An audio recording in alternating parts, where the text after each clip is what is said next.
Wherever you go, whatever you do, throw a little at it. Omax, Vest and Briefs. வரும் டிசம்பரில் ரஷ்ய அதிபர் Vladimir Putin இந்தியாவுக்கு வர உள்ளார். அப்போது இரு நாடுகள் இடையே உயர்மட்ட பேச்சு நடத்தப்பட உள்ளது.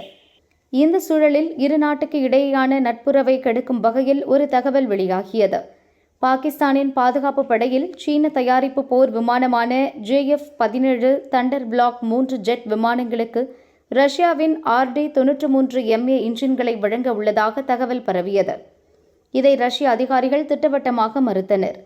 இந்தியாவுக்கு சங்கடத்தை ஏற்படுத்தும் அளவிற்கு பாகிஸ்தானுடன் எந்த இராணுவ ஒத்துழைப்பும் இல்லை என அவர்கள் கூறினர். சீனாவில் நடந்த ஷாங்காய் ஒத்துழைப்பு மாநாட்டில் பிரதமர் மோடி ரஷ்யா, சீனா உள்ளிட்ட பல நாட்டு தலைவர்களுடன் நட்பு பாராட்டினார். இந்த சம்பவம் பாகிஸ்தானுக்கு கடும் கலக்கத்தை ஏற்படுத்தியது.